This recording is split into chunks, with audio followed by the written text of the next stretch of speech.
Good morning and welcome to Tour at 10. Today we're back in collection storage where we're going to take a look at some really cool dolls. Hello, I am Callie Respuzzi, the collections manager here at the Bennington Museum, and we're going to look at some dolls today that were made in Springfield, Vermont, not too far from here. Springfield is known for its machinists and industrial technology, and one of the things that early industrialists made there are wooden dolls, like these wonderful people here. So, in 1873, Joel Ellis of Springfield, Vermont, took out a patent for designing a special mortise and tenon joint.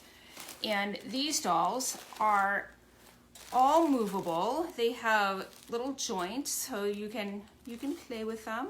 They can run, jump, hold things, probably not very well. They had particular machinery that was capable of, they had a special lathe that they used that they turned these on a regular lathe. And they used the local Vermont maple trees and had a hydraulic press that actually molded the heads. So the heads are solid wood that have been molded with their facial features. And then they have little metal boots. Some of them have metal hands. This one has wooden hands. And most of them also have hairstyles from the 1800s. This is a little boy who has apparently gone bald over the years, or perhaps was bald to begin with. And over the years, he steadily improved these joints. So while the earlier ones were just simple mortise and tenon, later on they had little ball socket joints, so they were able to move a little bit more freely.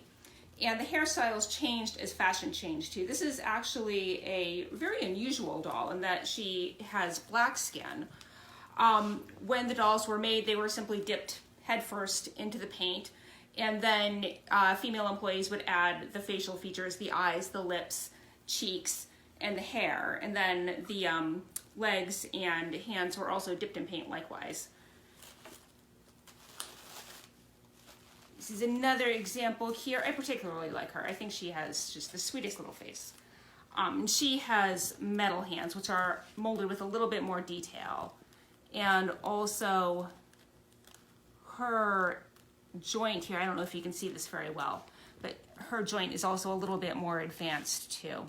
The company took out different patents over the years and steadily improved the joints. At one point they had metal springs inside the shoulders that also helped to give the to improve the range of movement.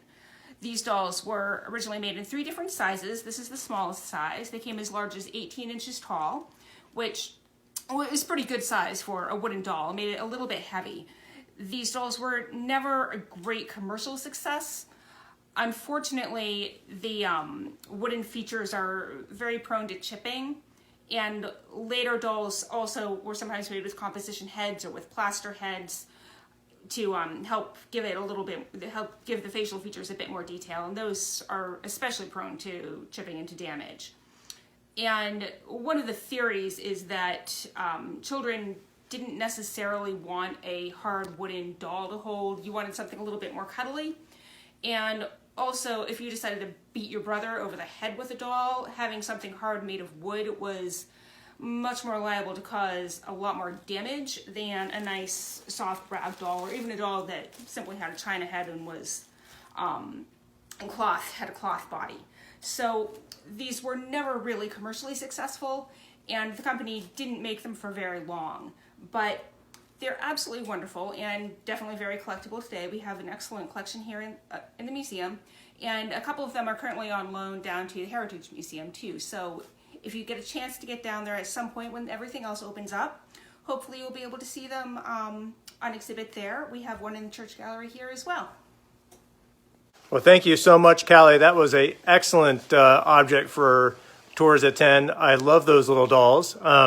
Being the youngest brother, Jessica, if you're out there watching, I'm sorry if I ever hit you on top of the head with one of your dolls. I don't think I did. But, if I did, I am truly sorry. But, toys, they're really amazing, for me at least, in that they remind us of the innocence of our youth, of times enjoying the company of our loved ones. And, during this pandemic and this time when we're staying away, but with family and close with family, it makes me think of the specialness that this time is bringing us, and that we're able to spend a lot of time with family, or having Zoom calls with family and friends, or Facebook Messenger calls. So thank you so much for sharing that with us, Callie. It brings back a lot of great memories and highlights one of the more interesting aspects of our collection. As I like to say, there's literally something for everyone in the collections here at the Bennington Museum. History is happening now, and here at the Bennington Museum, we ask you to stay safe, to stay strong, and to stay creative. We know that together we will get through this, and we can't wait to see you back here in person at the museum soon. Thank you. See you next time.